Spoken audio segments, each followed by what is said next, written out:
दीप व मित्रांनो, मी किशोर झोटे.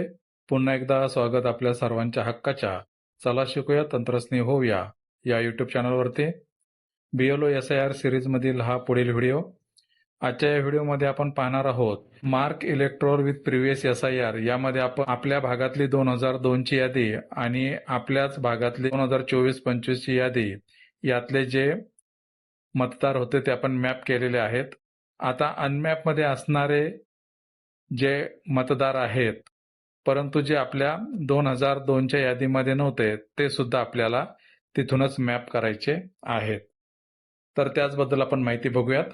आपल्या SIR च्या टॅबवरती क्लिक केल्यानंतर आपल्या समोर अशा पद्धतीने पेज ओपन होईल. Map elector with previous SIR ही पहिली टॅब. यामध्ये आता उरलेले अनमॅप इलेक्टोर्स जे आहेत ते आपल्याला बघायचे आहेत.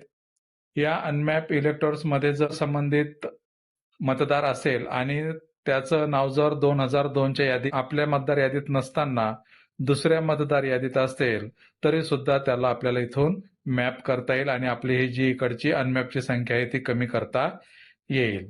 संबंधित मतदार आपल्याला शोधायचा आहे. तो शोधून झाल्यानंतर मॅप इलेक्ट्रोलवरती आपल्याला क्लिक करायचं आहे आणि इथे आता आपल्या यादीतील क्रमांक न शोधता ज्या भागामध्ये त्यांचं 2002 ला नाव असेल ते माहिती इथे आपल्याला टाकून घ्यायची. लास्ट SIR AC नंबर टाकायचा आहे, लास्ट SIR पार्ट नंबर टाकायचा आणि सिरियल नंबर टाकायचा आहे.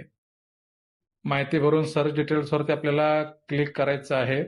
सर्च डिटेल्स वरती क्लिक केल्यानंतर नेहमीसारखीच इथे त्याची माहिती आपल्याला दिसेल आणि इथे आपल्याला येस वरती क्लिक करायचं आहे. इथे आपल्याला रेकॉर्ड अपडेट सक्सेसफुली. तर अशा पद्धतीने आता आपली अनमॅपची एक संख्या कमी होऊन मॅपमध्ये संख्या ती वाढलेली आहे. तर फक्त आपल्याच यादी 2002 ला त्यांचं नाव असावं असं काही नाही. जर अनमॅप मध्ये उरलेला मतदार जो असेल तो 2002 ला कुठे जरी त्याचं नाव असतं तर तिथून त्याला आपल्याला मॅप करायचं आहे. सुनांचा सुद्धा समावेश होऊ शकतो. जर बाहेरच्या यादीमध्ये त्यांचं नाव असेल तर वडिलांऐवजी आपण त्यांनाच मॅप करावं. सेल्फ प्रोजेनीऐवजी मॅपिंग मध्येच त्यांची मॅपिंग करावी. तर या आजच्या युट्यूबच्या शॉर्ट्समध्ये एवढंच. भेटत पुन्हा नवीन माहितीसह. तोपर्यंत जय तंत्रज्ञान.